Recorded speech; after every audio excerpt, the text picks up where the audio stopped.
Welcome to The Explainer. So, today, we're going to dive into a story that, well, it might just flip everything you thought you knew about money, about banking, and honestly, the entire economy right on its head. We're going to follow a kind of detective story here. It kicks off with this massive economic puzzle that had the world's top minds totally stumped. And it leads to a pretty wild theory that claims to have found the hidden engine, the thing that really drives our whole system. All right, so let's set the scene. We're in 1990s Japan. An economist, a guy named Richard Werner, shows up and finds a country in the middle of this economic paradox that nobody could figure out. Not the government, not the smartest people in academia, no one. Okay, get this. On one hand, you've got this insane real estate frenzy. I mean, the tiny bit of land under the Imperial Palace in Tokyo was supposedly worth more than all the real estate in California. Just let that sink in. But here's the crazy part. At the exact same time, a massive amount of Japanese money was fleeing the country. It just doesn't make any sense, right? All the economic models said this was impossible. So naturally, Werner starts asking around. And all the experts, they're basically shaking their heads, telling him, hey, give up. You're never going to figure this out. But he was sure they were wrong. He believed there had to be some hidden link, one single thing that could explain both of these completely weird situations. And so he starts digging. Years go by. And finally, he comes up with a solution. But the answer, he said, wasn't in some super complex new economic model. No, he argued the secret was way more fundamental. It was in something we all think we understand, but according to him, have been taught to misunderstand. What a bank actually does. Okay, so to crack this case, Werner had to figure out how banking really works. Turns out there were three main theories floating around. The first one is what we all learn in school, financial intermediation. Banks are just middlemen, right? They take money from savers and lend it to borrowers. Simple.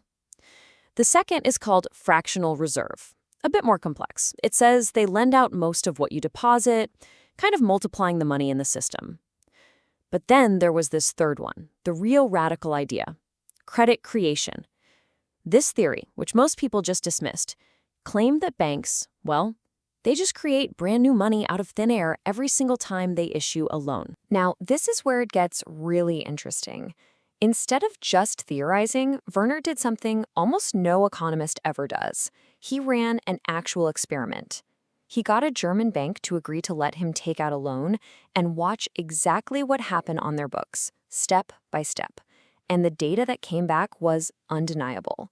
It completely shot down the first two theories, which left only one very startling conclusion. And that conclusion led him to say something that, well, it sounds completely insane. He said, banks don't take deposits, and banks don't lend money. I know, that sounds impossible. So to get our heads around this, we have to redefine what those words, deposit and loan, actually mean in the legal and accounting world of a bank. Let's start with deposit. When you put your money in the bank, you probably think it's sitting in a little box with your name on it, right? Nope. At law, what you're actually doing is giving the bank a loan. You are lending them your money. That makes you an unsecured creditor. Yeah, the bank owes you, but that money is now legally theirs. The whole relationship is flipped from what we thought it was. Okay, so if they're not lending out our deposits, what are they doing when they give someone a loan? This is the core of it. Werner's test proved they don't transfer any existing money. They just type numbers into the borrower's account. That's it. They create new purchasing power, new money, ex nihilo, out of nothing. It's this unique power, a legal privilege that only banks have. Okay, hold on. If banks are just creating money all the time, this raises a huge question. Maybe the most important question in all of economics. Where does all this new money go? Because according to this theory, the answer to that question basically determines, well, everything. The fate of our entire economy. So this new money can take one of three roads. Path one, it's used to buy assets like real estate or stocks. The result, you get these massive bubbles that always end in a crash.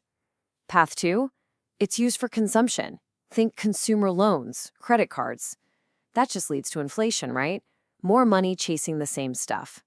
But then there's path 3.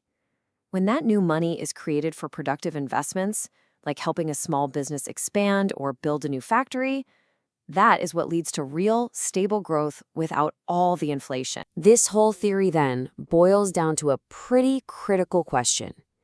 If deciding where the money goes is that powerful, then who's actually at the wheel?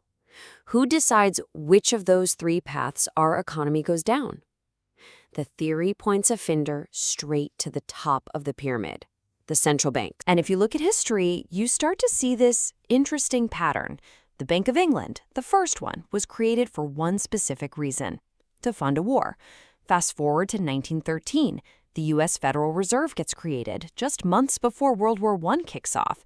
And then in the 1930s, during the Great Depression, the Fed was supposed to be the lender of last resort, but it just watched as over 10,000 small local American banks went bust. The result? Power got consolidated into fewer, much bigger banks. And here's a little story that's just wild. During World War I, you've got America and Germany at war, but look who's involved with their central banks.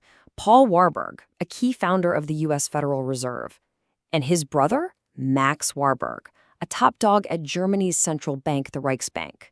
So while the countries are at war, the financial systems on both sides are being influenced by 2 brothers. It really shows you how international and, well, connected this world of high finance can be. And this isn't just ancient history. This pattern of consolidation is still happening. Take the European Central Bank. Since the ECB was created, more than 6,000 banks in Europe have just vanished. The trend always seems to be the same: fewer small local banks and more power concentrated in a handful of giant institutions. So why does this matter? Who cares if we have small banks or big banks?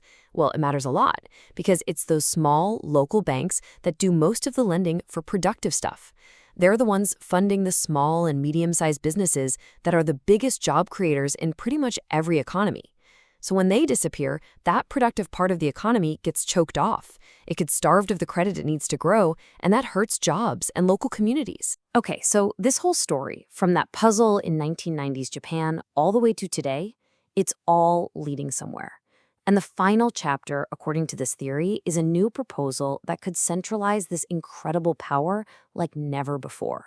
And that is central bank digital currencies, or CBDCs. Now that name, central bank digital currency, can be a little confusing. We already have digital money, right? When you use your debit card, it's all digital. The key word here isn't digital, it's central. A CBDC would mean getting rid of the system we have now, where thousands of different commercial banks create money. Instead, you'd move to one single centralized system where you have an account directly with the central bank, cutting out all the other banks completely. So the change would be dramatic. You'd go from a system with over 4,000 banks in the US creating money down to just one, the central bank. According to this view, this would be the ultimate power grab, the final step in consolidating the entire banking system, putting the power to create and, just as importantly, to allocate every single new dollar into the hands of one single entity. So, after all that, it really all comes down to one fundamental question, doesn't it? If this theory's right, if banks really do create money out of thin air, and if where that money goes determines whether we have prosperity or crisis, then who should we trust with that power? Should it be thousands of competing local players in a decentralized system? Or should it be one central authority at the top? That's the question at the heart of the real story of money.